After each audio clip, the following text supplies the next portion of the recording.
दंडवत प्रणाम श्री गोविंद प्रभु महाराज की जय। रिद्धपूर चरित्र लीळा क्रमांक 149 भूतानंदा क्षेमालिंगन देणे। रामयात्रेवरून आकोसा सामकोसा भटोबासांची मावशी रिद्धपूरला आली। तिच्या बरोबर भूतानंदा ही राऊळांच्या दर्शनासाठी आली। तेव्हा राऊळ राजमठाच्या अंगणात शतपावली करत होते। भूतानंदाने लांबून राऊळांना पाहिले आणि ती समोर जायला लाजली।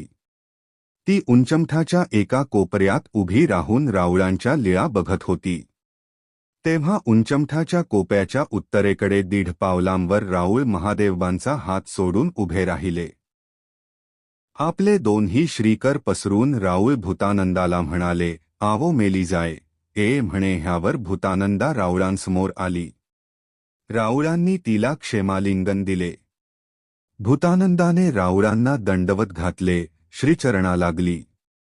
त्यावेळी भटोबास आणि सर्व भक्तजन वाजेश्वरीला विजनासाठी गेले होते। हे कळल्यावर भूतानंदाही सर्वांना भेटायला वाजेश्वरीला गेली। वाजेश्वरीच्या देवळामागे वायव्य दिशेच्या कोपऱ्यात भटोबास सर्व भक्तजनांना निरूपण करत होते। भूतानंदा तिथे गेली आणि तिने सर्वांना दंडवत घातले, पण तिला भेटायला कोणीच पुढे आले नाही। भूतानंदाने आनंदात सर्वांना विचारले, भटो भटो गोसावी मज क्षालिंगन दिधले, तुम्ही काने भेटा। हे ऐकून भटोबास आणि सर्व भक्तजन भूतानंदावर हसू लागले। तिची चेष्टा करत म्हणाले, देवो देवासी क्षेव नेदीची मायासी देती। स्वामी रिद्धपूरला आले तेव्हा राऊळांनी समोर जाऊन स्वामींना क्षेमालिंगन दिले नाही। आळंदीला स्वामींनी स्वतःहून पुढे जाऊन राऊळांना पाठीमागून क्षेमालिंगन दिले। रिद्धपूर चरित्र पु 156 दोही देवा भेटी। लीळा चरित्र पु 165 रिद्धपुरी श्री प्रभू दर्शन। तर हिला राऊळ क्षेमालिंगन देतील असा उपहास ऐकून भूतानंदा शर्मेने लाजली। नंतर भटोबास सर्व भक्तजनांसहित राजमठात आले। त्यांच्या बरोबर भूतानंदाही आली। तेव्हा पलंगावर राऊळांचे आसन होते। सर्व भक्तजनांनी राऊळांना दंडवत घातले, श्रीचरणा लागले।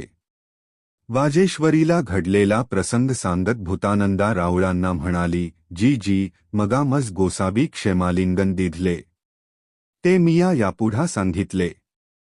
तव ये भेटतीना जी अवघी माते हासू लागली। ये अवघी म्हणती, तू लटिकी जी जी मज मागुते क्षेमालिंगन देयावे। जी राऊळ सर्व भक्तजनांसमोर आपले दोन्ही श्रीकर पसरून भूतानंदाला म्हणाले, आवो मेली जाय ए म्हणे। भूतानंदा राऊळांसमोर गेली। राऊळ पलंगावरून खाली उतरले आणि भूतानंदाला क्षेमालिंगन दिले। ही राऊळांची लीळा पाहून सर्व भक्तजन म्हणाले, होय वो तू सदैव दैवाची भाग्याची म्हणूनी गोसावी तुझ दसरे क्षेमालिंगन दिधले। नंतर सर्वांनी भूतानंदाची गळाभेट घेतली। भूतानंदाचे पाय धुवून श्रमनिवृत्ती केली। आबाईसाने भूतानंदाला जेवू खाऊ घातले। भूतानंदाने जेवण करून हात धुतले। ह्या लिखाणात काही चुका असतील तर क्षमस्व।